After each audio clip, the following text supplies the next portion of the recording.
இங்கே ஒரு கிராமத்தில் எல்லா பொண்ணுங்களும் வயசுக்கு வந்ததுக்கப்புறம் பர்தா போட்டு அவங்க மொத்த மூடியே இருக்கணும்னு சொல்லி ஒரு சம்பிரதாயம் கடைப்பிடிச்சிட்டு வருவாங்க.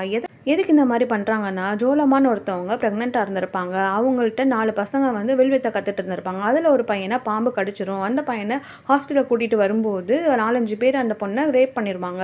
அப்படி ரேப் பண்ணும்போது அந்த பொண்ணு மேலேயே தீ வச்சுருவாங்க. அந்த பொண்ணு என்ன பண்ணிடுவான்னா, அந்த தீயினாலே அந்த 4 பேரையும் எரித்து சாம்பல் ஆக்கிடுவா. அதுக்கப்புறம் அந்த ஊரில் பிறக்கிற எல்லா குழந்தைங்களும் இறந்து பிறந்ததுனால, இது ஏதோ ஜோலம்மாவோட சாபனால தான் இப்படி நடக்குதுன்னு சொல்லிட்டு அந்த அம்மாவுக்கு ஒரு கோயிலும் கட்டுறாங்க. ஒரு நாள் அந்த ஒரு பர்தா வந்து அந்த அம்மா முகத்துல படும்போது, அதுக்கப்புறம் தான் அந்த கோவிலில் இருக்கிற சாபம் எல்லாமே நீங்குச்சு.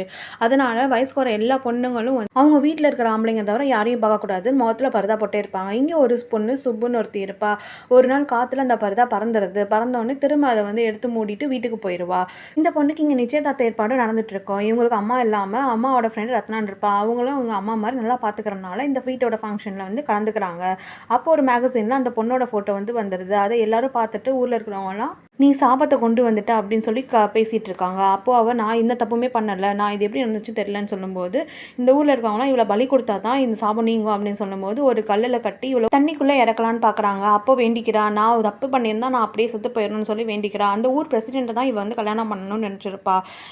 அப்படியே உள்ளே இறங்கும்போது இங்கே அப்படியே அவளுக்கு மூச்சு திணற ஆரம்பிக்குது. எப்பயுமே அணையாத அந்த கோயிலில் இருக்கிறவனுக்கு இவளை இறக்கணுன்னே அது அணைஞ்சிருது. இதை பார்த்து அந்த ஹீரோவும் அவள் மேலே தப்பு இருக்காதுன்னு நினச்சி அவளை போய் காப்பாற்ற போகிறான். அப்படியே காப்பாற்றினதுக்கப்புறம் ஊரில் இருக்க கர்ப்பிணி பெண்ணோட ஹஸ்பண்ட் வந்து கேட்குறாரு, இந்த மாதிரி அவளை காப்பாற்றிட்டீங்க, அதனால் என் குழந்தைக்கு ஏதாவது பாதிப்பு வந்துருமா அப்படின்னு சொல்லி, இந்த குழந்தை பிறக்க இன்னும் 3 வாரம் இருக்குது, ஏன் இப்படி அவசரப்படுறா அப்படின்னு சொல்லி அந்த பிரசன்ட் பையனும் கத்துவான். சரின்னு சொல்லிட்டு இந்த ஊரில் இருக்கவங்கலாம் ஒரு முடிவுக்கு வராங்க.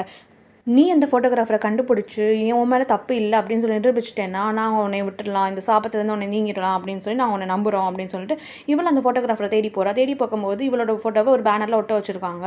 இங்கே அந்த ஃபோட்டோவை கண்டுபிடிக்கிறதுக்காக ரத்னாவோட ஃப்ரெண்டு அம்மி தான் எல்லாத்துக்கும் ஹெல்ப் பண்ணுவா.